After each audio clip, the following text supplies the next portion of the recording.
India's largest digital media network Suman టీవీతో చేతులు కలపండి. ఫ్రాంచైజ్ ద్వారా లోకల్ మీడియా పార్ట్నర్ అవ్వండి. సార్ నమస్తే సార్. రాంప్రసాద్ గారు. నమస్తే. రాంప్రసాద్ గారు, మధ్యతరగతి వాళ్ళ సంపాదనలో సింహభాగం పిల్లల చదువుల ఖర్చులకి అయిపోతుంది. అంటే సిచ్యువేషన్ ఎలా అయిపోయిందంటే, నెలకి 4-5 లక్షల రూపాయలు సంపాదించే భార్యాభర్తలకు కూడా ఒక్క పిల్లాడితో ఆగిపోదాం అనుకునే సిచ్యువేషన్స్ వచ్చేసాయి. ఇంకా మాట్లాడితే అసలు ఆ ఒక్కడు కూడా వద్దులే, మనకు వచ్చే 4-5 లక్షల రూపాయల సంపాదనతో మనం పిల్లల్ని సాకలేమేమో అన్న సిచ్యువేషన్స్ వచ్చేసినాయి.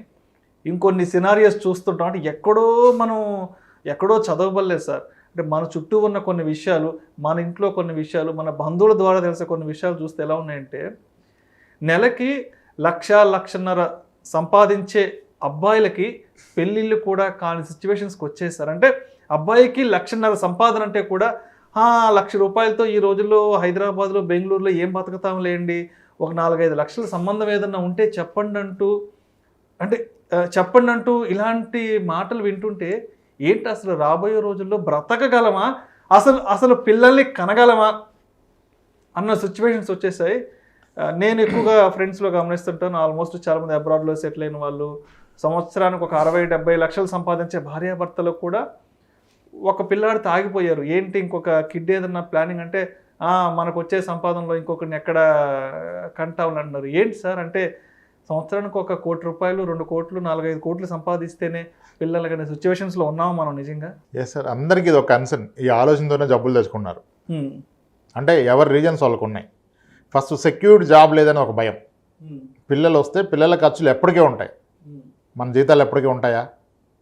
అది క్వాలిటీ లైఫ్ ఇద్దాం. ఇంకోటి మీరు అన్నారు ఇందాక, 1,00,000 రూపాయల జీతం లేకపోతే పిల్లలు ఇవ్వట్లేదని.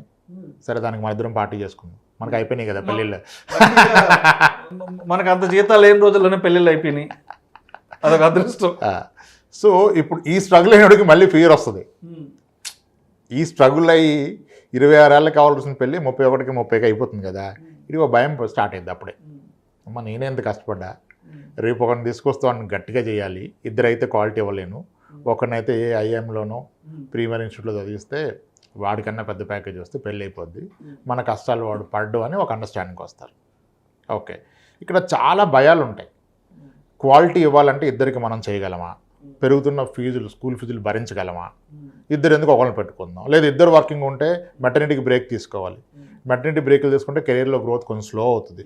ఒక డెలివరీ తీసుకున్నందుకే మా కొలీగ్ ఏమో పైకి వెళ్ళిపోయింది, నన్ను ఇక్కడే ఉంచారు, ఇంకా మళ్ళీ డెలివరీకి వస్తే నా కెరీర్ ఆగిపోద్ది, వద్దులేండి, మళ్ళీ టైం ఇవ్వలేము అని అనుకుంటారు. ఎవరి పర్సనల్ రీజన్స్ వాళ్ళకు ఉన్నాయి. ఓకే, మీరు నన్ను అడిగితే ఎస్, కొన్ని వీడియోల్లో కింద కామెంట్స్ కూడా చూస్తాం. ఫైనాన్షియల్ ప్లానింగ్ అని ఒక కిడ్ అనేస్తున్నారు. ఒక కిడ్తో ఆపేయండి అని. నో, నేనైతే పర్సనల్ వ్యూ నో.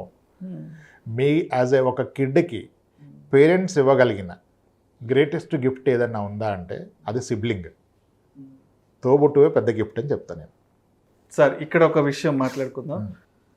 మాకొచ్చే సంపాదనలో ఒక కిడ్డే చాలంటున్నారు. వాడికి ఒక 5-6 సంవత్సరాలు వచ్చాకో, 10 సంవత్సరాలు వచ్చాకో, అంటే మనం దాని గురించి మాట్లాడుకోకూడదు. బయట కొన్ని సినారియోస్ చూసాము. వాడికి ఏదైనా హెల్త్ ఇష్యూ వచ్చి వాడు ఏదైనా చనిపోయే సిచ్యువేషన్ వచ్చినప్పుడు మరి ఏంటి అంటే, ఒక్క గిడ్డు చాలు అంటున్నారు కదా. అదే, అది చాలా, అందుకని అంటున్నారు. అంటే బయట కొన్ని చూస్తున్నాం రెగ్యులర్గా, ఉన్న ఒక్కగానొక్క కొడుకు దూరం అయిపోయాడు అంటున్నారు కదా. మరి వాడే దూరమైన రోజు ఈ 5 లక్షలు 10 లక్షల ప్యాకేజీలు నెత్తి మీద పెట్టుకుని పోతారా ఏంటి నాకు అర్థం. అది కూడా వదిలేయండి, అంత ఇబ్బందికరమైన టాపిక్ కూడా వద్దు. సింపుల్, మీకు ఒక్కడే ఉన్నాడు, మీ పైనోడు కిందోడికి 2 ఉన్నాడు, 3 రోజులు సెలవు వచ్చింది, ఊరు వెళ్ళడానికి లేదు, మీరు ఆఫీస్కి వెళ్ళిపోవాలా. ఈడెవరితో ఆడుకుంటాడు? వాడు 2 ఉంటే వాళ్ళిద్దరు కొట్టుకుంటారు, ఆడుకుంటారు. మరి ఈడెవరితో ఆడుకుంటాడు? ఈడెళ్తే గొడవ అయితే వాళ్ళిద్దరు కలిసి నేను కొట్టేస్తారు. మరి ఈడు ఒంటరోడు కాడా? ఒక సిబ్లింగ్తో ఎవడో అక్కో చెల్లో అన్నో తమ్ముడో ఉంటే వాళ్ళిద్దరు కొట్టుకుంటారు, ఆడుకుంటారు. దట్స్ వేర్ వాళ్ళకి తెలుస్తుంది కేరింగ్ అంటే ఏంటి, షేరింగ్ అంటే ఏంటి, షేరింగ్ ఏంటి, కేరింగ్ ఏంటి తెలుస్తుంది. మీరు 2 పిల్లలు ఉంటే సీక్రెట్గా చిన్నోడు కొడుకొని నువ్వు తినరా అన్నకు చెప్పిన ఆడు ఒప్పుకోడు. అన్నకు ఎందుకు కొనలేదు, ఇద్దరం కలిసి తింటామంటాడు. అదే కదా. సో ఆ లైఫ్ లాంగ్ ఉండే రిలేషన్ ఏముంటుంది? సిబ్లింగ్ తప్పితే ఇంక వేరేది ఏమైనా ఉంటుందా? అసలు వాళ్ళు కూడా గొడవ పెట్టుకున్నారంటే ఆ టాపిక్ వద్దు మనకు. కానీ ఇప్పుడు మీరు ఏ విషయాన్ని ఎవరితో షేర్ చేస్తారు? పూర్తిగా నమ్మి షేర్ చేయగలిగిన సిబ్లింగ్. ఇంకా రాను ఈ సొసైటీలో ఇంకా నిజంగా ఇవన్నీ చాలా కష్టం కదా. సో కాబట్టి ఇద్దరికి ప్లాన్ చేస్తే ఓకే, ఉన్నదాన్ని షేర్ చేయండి. ఇద్దరికి ఏమవుతుంది? చదువు ఒక్కటే గొప్ప విషయమా? అసలు ఎంత చదువుకుంటే అంత తక్కువ ఉద్యోగాలు, చదువుకున్నవాడికి 100 ఉద్యోగాలు కదా. అంటే స్టిల్ అట్లా అని చదువు పనికిరాదని చెప్పట్లా, కానీ ఒకడికే క్వాలిటీ ఇస్తానంటే వేరేది మిస్ అవుతున్నారుగా మీరు. వాడికి ఒక సిబ్లింగ్ అనే స్ట్రెంత్ ఉండట్లేదు, కేరింగ్ షేరింగ్ తెలియదు. ఏజ్ గ్రూప్ వాళ్ళు వాళ్ళ లైఫ్లో సీక్రెట్లు ఆ ఏజ్ గ్రూప్ వాళ్ళతోనే షేర్ చేసుకుంటారు. మరి మీ పిల్లోడికి మీకు 30 ఏళ్ళు తేడా ఇవాళ ప్రస్తుత పరిస్థితుల్లో, వాడు ఎప్పటికీ వాడి లైఫ్ సీక్రెట్ మీతో చెప్పడాడు. మీరు ఎంత సినిమాలు చూసి ఫ్రెండ్షిప్ చేసినా ఫ్రెండ్ అన్నా ఎవడు సీక్రెట్ చెప్పడు, ఆ ఏజ్ గ్రూప్ వాళ్ళు చెప్పుకుంటారు. సో అన్నదమ్ముళ్ళు అక్క చెల్లెళ్ళు ఉంటే వాళ్ళ మధ్య అన్ని విషయాలు దాపరికాలు లేకుండా చెప్పుకుంటే ఒకరికొకరు స్ట్రెంత్. మీరు కోట్లు ఆశిస్తే రాదు ఆ స్ట్రెంత్. సో కాబట్టి నా పర్సనల్ ఒపీనియన్ అయితే డెఫినెట్గా కిడ్స్ ఇద్దరు ఉండాలని అనుకుంటా. మేబీ ఐఎమ్ రాంగ్, నేను తప్పవచ్చు, కానీ మేబీ మన పర్సెప్షన్ కొంతమందికి నచ్చకపోవచ్చు. సో ఇద్దరు ఉండడం అనేది కరెక్ట్. ఇద్దరు ఉంటే మీకు చాలా విషయాలు తెలుస్తాయి. అసలు వాడికి వీడికి ఉన్న వ్యత్యాసం ఏంటి, వాళ్ళిద్దరి మీద షేరింగ్ ఏంటి, కేరింగ్ ఏంటి, ఫైట్ ఎందుకు జరుగుతుంది. అసలు పెద్దోడిని గాడి ఎక్కిస్తే చిన్నోడు పట్టాలా కనుక వెళ్ళిపోతాడు. కెరీర్ ప్లానింగ్ కూడా చాలా ఈజీ అవుద్ది. చాలామంది సిబ్లింగ్స్కి ఈ మధ్య ఏంటంటే అందరూ ఒక అనుమానం, ఒక పిల్లోడు పుట్టాక కామానా పుల్ స్టాపా, ఆపాలా కంటిన్యూ చేయాలా, ఆ అనుమానంలో గ్యాప్ ఎక్కువ వచ్చేస్తుంది. 6-8 ఇయర్స్ గ్యాప్ వచ్చేస్తుంది. అది కూడా కరెక్టే.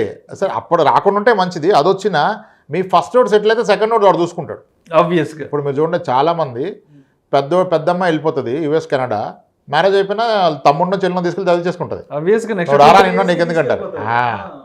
సొంతోడు అయితే చేయగలుగుతాడు, అది బయటోడు ఎందుకు చేస్తాడు? అవ్వదు కదా. సో అది స్ట్రెంత్. యాజ్ ఎ పేరెంట్ ఎన్నాళ్ళు ఉంటారు మీరు?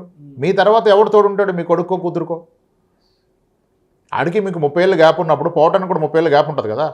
మన 30 ఏళ్ళు వాడు ఎవరిని నమ్ముకోవాలా? అన్ని ఫైనాన్స్తో లింక్ పెట్టదు, అన్ని ఫైనాన్స్తోనే లింక్ పెడితే అవ్వదు. సో నేనైతే ఇద్దరు ఉండాలి. అప్పుడు ప్లాన్ చేసుకోవాలి ఎడ్యుకేషన్కి అప్పుడు ప్లాన్ చేసుకోవాలి. అంటే చాలా హాస్యాస్పదంగా అనిపిస్తుంటుంది. 60 లక్షలు 70 లక్షలు సంపాదించే వాళ్ళు కూడా పిల్లలు గురించి డిస్కషన్ రాగానే ఒక్కరు జాళ్లే, ఈ ఒక్కడితోనే ఏగలేకపోతున్నాము, మళ్ళీ ఇంకొకటి ఎందుకు అనవసరంగా అడ్డం, ఇంకొకటి వస్తే మేము ఉద్యోగాలు చేసుకోలేము అంటే డబ్బు సంపాదించడమేనా జీవిత పరమావధి? పిల్లలు, షేరింగ్, ఒక కుటుంబం, అన్ని ఎక్స్పీరియన్స్లు రావాలిగా. అంటే ఇప్పుడు అలా ఆలోచించడం అంటే వాళ్ళ వైపు నుంచి కరెక్ట్ అంటారా, రాంగ్ అంటారా, ఏంటి? ఇప్పుడు మన కుటుంబమే మన బలగం అంటారు కదా. అసలు ఈ సంపాదనకే పిల్లలు అడ్డమైపోతున్నారని అనుకుంటే దాని అట్లా, అది ఇండివిజువల్ రైట్ అండి. వాళ్ళ ఆలోచన వాళ్ళది, మనం వాళ్ళు తప్పట్లేం కదా. మన ఆలోచన ఇదని చెప్తున్నాం అంతే. అయితే అందరికి ఒక కన్సర్న్ స్కూల్ ఫీజుల మీద కదా మీరు అడిగింది ప్రశ్న.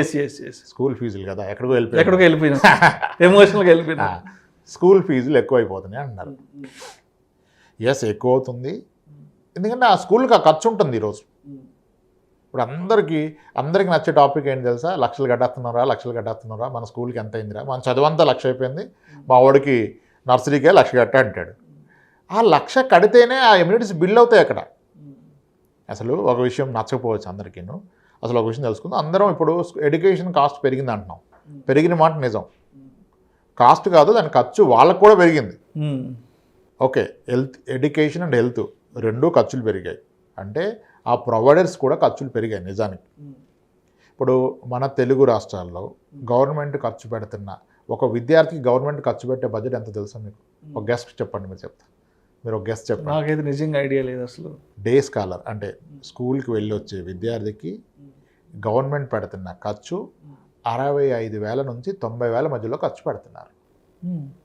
ఏంటి హాస్టల్ కాదు, జస్ట్ స్కూల్కి వెళ్ళి వచ్చే విద్యార్థికి గవర్నమెంట్ పెడుతున్న ఖర్చు 65,000 70,000 యావరేజ్గా. అంటే పొద్దున 9 గంటలకు వచ్చి సాయంత్రం 5 గంటలకు వెళ్ళే పిల్లలు ఎఫెక్టివ్గా అయ్యే ఖర్చు.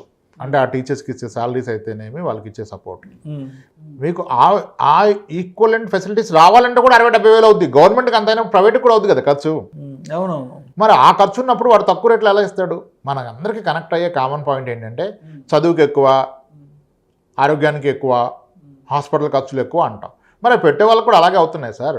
ఇప్పుడు అందరూ విద్యా వ్యవస్థ మారాలి, తక్కువలో ఆఫర్ చేయాలంటే మరి వెళ్ళి ఆఫర్ చేయరండి మీరు. అంటే వాళ్ళ వైపు నుంచి వాళ్ళకు కూడా ఆ స్థాయిలో ఖర్చులు ఉన్నాయి, లేనిది అవ్వదు. ఇప్పుడు విద్యా వ్యవస్థ నచ్చదు మరి ఎవడ మారుద్దాం? మీకు మార్చే సత్తా ఉంటే మీరు పెట్టండి, ఒక స్కూల్ పెట్టి ప్రూవ్ చేయండి ఇది సరైన విద్యా వ్యవస్థ, ఇది సరైన కరికులం. అవుతుందా? అవ్వదు కదా. అది నడిపించోళ్ళు ఏదో హ్యాపీగా ఉన్నట్టు అనుకుంటారు. అసలు నిజం చెప్పాలంటే చాలా హాస్పిటల్స్, ఎడ్యుకేషన్ ఇన్స్టిట్యూట్స్ పెట్టిన వాళ్ళు లాస్ట్లోకి వెళ్ళిపోతున్నారు. మనకు అలా అనిపించదు, లక్షలు గుమ్ముకుంటున్నాడు అనిపిస్తుంది.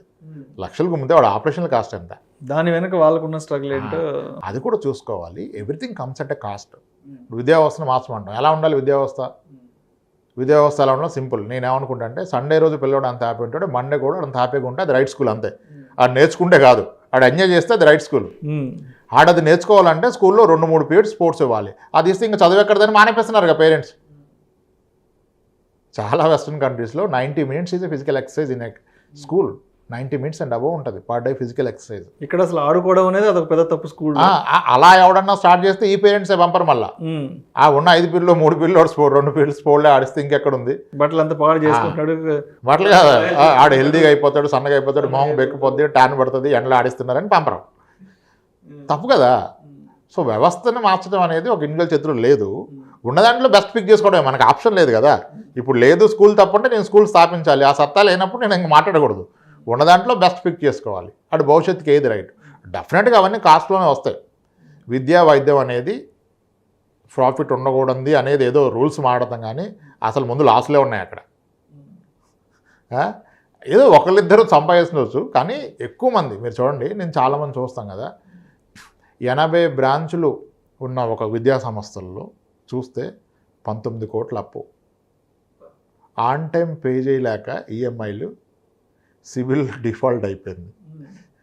పర్సనల్ అసెట్స్ అన్నీ తాకట్టు పెట్టి స్కూళ్ళు కాలేజీలు నడిపించే వాళ్ళు చాలామంది ఉన్నారు. బాబు ఉన్నారు, వాళ్ళు లాక్కోలేరు, పీక్కోలేరు. మళ్ళీ మండలాల్లో ఫీజుల్లో కలెక్షను ఆల్మోస్ట్ 30-40% ఫీజు కలెక్షన్ రాదు. రాకపోయినా వీళ్ళు యాక్షన్ తీసుకుంటే మళ్ళీ మీడియా అది ఇది చాలా ఇబ్బంది. ధైర్యం చేసి ఏం చేయలేదు సార్ ఒక స్కూల్ ఓనరు. మనం అనుకుంటాం కానీ వాడికి ఒక కాస్ట్ ఉంటుంది. వాడి బస్సులు ఈఎంఐలు ఏంటి, బిల్డింగ్ రెంట్ ఏంటి, టీచర్ల శాలరీ ఏంటి, ఇవన్నీ చూసుకుంటే అక్కడికి వస్తుంది. సో మనమేమో లక్షలు అయిపోయినాయి అంటే మరి దానికి సొల్యూషన్ ఏంటి లేదు కదా. యాజ్ ఎ పేరెంట్గా మనం వాటికి ప్రిపేర్ అయ్యి మన ఇన్కమ్ పెంచుకోవాలి. డెఫినెట్గా the best investment in one's life is education. Right. ఎంతగా మాట్లాడంటే చెప్పొచ్చు చదువు ఎందుకు, చదువుకున్నాడు అంటే చదువుకున్న వాళ్ళు 2-3 గ్రాండ్స్ ఎక్స్ అయ్యారు, బట్ చదువుకున్న వాళ్ళు 20% ఎక్స్ అయ్యారు. దెర్ ఇస్ ఎ డిఫరెన్స్ కదా. డబ్బు కడితేనే చదువు వస్తుందంటే అంతే అయిపోయింది. ఇప్పుడు ఐఏఎంలో చదవాలంటే కట్టాలి, వాడు ఫ్రీగా వస్తుంది. ఐఏఎం రాదు కదా. అప్పుడు యావరేజ్ ప్యాకేజ్ 30 lakhs 40 lakhs వస్తుంది. మీరు అన్న ప్యాకేజీలు ఎప్పుడు వస్తున్నాయి? ప్రీమియం స్కూల్ చదివితే వస్తున్నాయి. అట్లా ఎందుకు సార్ గవర్నమెంట్ స్కూల్లో చదివితే కలెక్టర్ అంటే 1.7 లక్షలు, మిగిలిన కలెక్టర్లు అంతా ఎవరు? సో మన కంఫర్ట్ కోసం మన స్టేట్మెంట్లో మాట్లాడద్దు. మన బాధ్యత అదే కదా. ఫైనాన్షియల్ ప్లానింగ్ అంటే అదే. వీడి చదువుకి ఎంత పెడుతున్నా, అప్పుడు నేను అప్స్కిల్ చేసుకోవాలి, నన్ను అప్గ్రేడ్ చేసుకోవాలి, ఇన్కమ్ పెంచుకోవాలి. బట్ ఎఫర్ట్ చేయాల్సిందే. దీనికి మనం ఫైట్ చేసి ఏం చేయలేం. ఇప్పుడు స్కూల్ ఏడేం వచ్చి మన ఇంటి ముందు కూర్చోట్లేదు, నువ్వు వచ్చి జాయిన్ చేయాలి, లేకపోతే నువ్వు కొడతా తిడతాను, మనమే వెళ్ళి జాయిన్ చేస్తున్నాం. మనకు అక్కడ 100 ఆప్షన్స్ ఉన్నాయి స్కూల్స్. రైట్ 100 ఆప్షన్స్ ఉన్నాయి మనకి. ఉన్న దాంట్లో బెస్ట్ పిక్ చేసుకోవడం మన బాధ్యత. అంతకుమించి వ్యవస్థ మీద మనం ఇప్పుడు తిరుగుబాటు చేసి సాధించగలమా? ఆ టైం ఉందా మన దగ్గర? సో లేదు. Education is the best investment in one's life. అట్లా అని చెప్పేసి దాని గురించి వేరే కోల్పోకూడదు. అన్నీ బ్యాలెన్స్ చేసుకుంటూ మీరు ఒక ప్రణాళిక వేసుకొని పెట్టుకోవాలి. దాన్ని కాంప్రమైజ్ అవ్వద్దనే చెప్తాను. ఎడ్యుకేషన్ విధంలో కాంప్రమైజ్ కావద్దు, హెల్త్ కేర్ కాంప్రమైజ్ కావద్దు. అయితే హెల్త్ కేర్లో కాంప్రమైజ్ కాకుండా ఉండాలంటే ఏం లేదు, ఒక ప్రాపర్ ఇన్సూరెన్స్ తీసుకుంటే అయిపోద్ది. హెల్తీగా ఉన్నప్పుడు ఒక ఇన్సూరెన్స్ తీసుకుంటే ప్రాబ్లం కాదు కదా. కానీ ఎడ్యుకేషన్కి అలా సొల్యూషన్ లేదు. పెరుగుతున్న కొద్దీ వాడు ఆలోచన మారుతుంది, మీ ఆలోచన మారుతుంది. దానికి తగ్గట్టుగా మీరు వెళ్ళాల్సిందే. ఇప్పుడు లాస్ట్ 2 monthsగా సీజన్లో మా క్లయింట్ చాలామంది యూనివర్సిటీలు కేఎల్యూలో జాయిన్ చేసాం, గీతంలో జాయిన్ చేసాం సార్, ఇంత డొనేషన్ కట్టాము, రిడెంప్షన్స్ అడుగుతున్నారు మ్యూచువల్ ఫండ్స్లో. అది హ్యాపీ, తీయండి పెట్టండి, దానికంటే ఏం కాదు. ఆడు సరిగ్గా సెట్ అయితే రేపు సంపాదిస్తాడు ఎందుకంటే ఎక్కువ. లేదు నేను తీయను, నా మ్యూచువల్ ఫండ్లో డబ్బులు నేను పిచ్చి కాలేజీలో జాయిన్ చేస్తా అంటే ఆడ కెరీర్ సెట్ అవుతుందిగా. ఎస్, ఎడ్యుకేషన్కి పట్టాల్సిందే, దానికి ఆప్షన్ లేదు. We have to invest money in education. That's the right investment. Thank you so much Ramprasad గారు. రైట్ అండి, థ్యాంక్స్.